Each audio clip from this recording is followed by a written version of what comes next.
የጽናት ድራማ ስለተቋረጠ ወይንም ደግሞ እየተለቀቀ ስላልሆነ እንደኔ የተከፋችሁ ካላችሁ እስኪ በላይክ እና በኮሜንት አሳውቁኝ።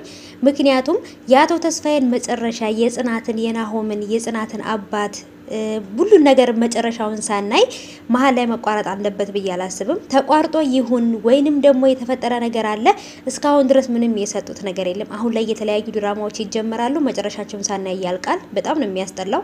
ሰላም ሰላም፣ ውድ የተከበራችሁ የቻናሌ ተከታታዮች እንዴት ናችሁ? ከኔ ጋር ሁሉ ሰላም ነው። ሰላማችሁ ይብዛልኝ ባላችሁበት ውድ ቤተሰቦቼ። ለቻናሌ አዲስ ከሆናችሁ ሰብስክራይብ እያረጋችሁ ቤተሰቡን፣ ነባሮች እንኳን በሰላም መጣችሁ ብያለሁ። ብዙዎቻችሁ የጽናት ድራማ ምንድነው የተፈጠረው? ለምንድነው እየተለቀቀ ያልሆነው? የሚል ብዙ ጥያቄዎች አሉ።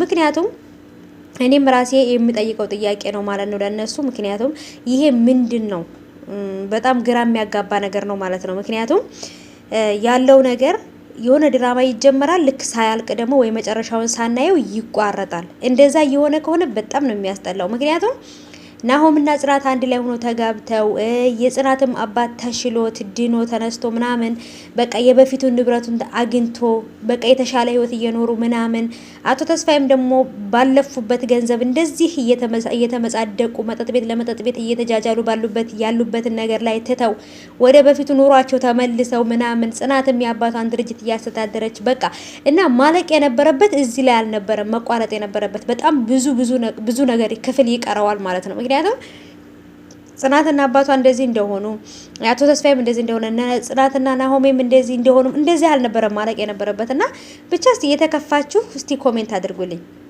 እውነት አልቆ ከሆነ ወይንም ደግሞ እዚህ ላይ አቋርጠውት ከሆነ በጣም ነው የሚያስጠላው።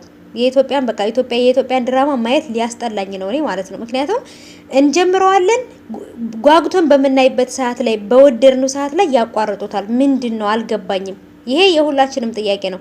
ጥያቄያችን ይመለስልን እንዴ! ፍትህ ለጽናት ድራማ ይለቀቅልን። ጉድ እኮ ነው። ይጀምራሉ፣ ልባችንን አንጠልጥለው ያቋርጡታል። አረሼም ነው። እንከባበር። ጉድ እኮ ነው። እና እስኪ እንደኔ ሀሳብ ካላችሁ እስቲ ኮሜንት ላይ አስቀምጡልኝ። የእውነት እኔ በጣም ከፍቶኛል በመቋረጡ።